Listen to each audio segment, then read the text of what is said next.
বাহরাইনের শ্রমবাজার এবং ভিসা পুনরায় চালুর ব্যাপারে বাংলাদেশ সরকারের পক্ষ থেকে সাম্প্রতিক সময় বেশ জোরালো কূটনৈতিক তৎপরতা দেখা যাচ্ছে।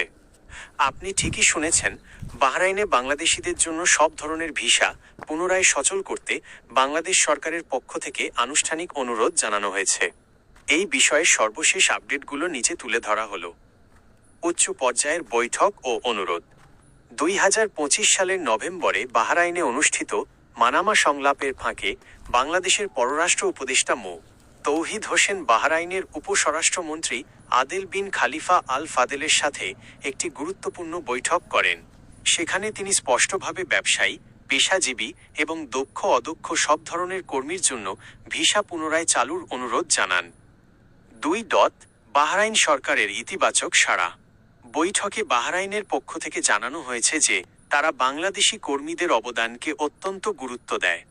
বাহরাইন সরকার আশ্বস্ত করেছে যে তারা ধাপে ধাপে ইন ফেজেস বাংলাদেশিদের জন্য ভিসা সুবিধা পুনরায় চালুর বিষয়টি সক্রিয়ভাবে বিবেচনা করছে।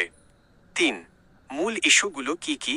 বর্তমানে আলোচনার টেবিলে যে বিষয়গুলো প্রাধান্য পাচ্ছে: ফ্যামিলি ভিসা, বাহরাইনে বসবাসরত বাংলাদেশিদের পরিবারের সদস্যদের নেওয়ার সুযোগ করে দেওয়া; নতুন কর্মী নিয়োগ, 2018 সাল থেকে স্থগিত থাকা সাধারণ কর্মী নিয়োগ পুনরায় শুরু করা; অবৈধ প্রবাসীদের নিয়মিতকরণ, যারা বর্তমানে অনিয়মিত অবস্থায় আছেন তাদের বৈধ হওয়ার সুযোগ দেওয়া।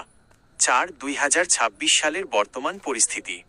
2026 সালের শুরু থেকেই শোনা যাচ্ছে যে বাহরাইন তাদের ভিসা ফি এবং ওয়ার্ক পারমিটের কিছু নিয়ম পরিবর্তন করছে। বাংলাদেশ থেকে প্রায় 1 লাখ নতুন কর্মীর কর্মসংস্থানের সুযোগ তৈরি হতে পারে বলে মনে করছে রিক্রুটিং এজেন্সিগুলো। বাইরা, তবে এখনও সাধারণ কর্মীদের জন্য পুরোপুরি উন্মুক্ত হওয়ার কোনো আনুষ্ঠানিক তারিখ ঘোষণা করা হয়নি। সংক্ষিপ্ত পরামর্শ: আপনি যদি বাহরাইন যেতে আগ্রহী হন, তবে সরকারি ঘোষণা না আসা পর্যন্ত কোনো দালাল বা অসাধু চক্রকে অগ্রিম টাকা দেবেন না। নিয়মিত প্রবাসী কল্যাণ ও বৈদেশিক কর্মসংস্থান মন্ত্রণালয়ের ওয়েবসাইটের দিকে নজর রাখুন। আপনি কি কোনো নির্দিষ্ট ক্যাটাগরির, যেমন ভিজিট বা ওয়ার্ক ভিসা সম্পর্কে জানতে চাচ্ছেন?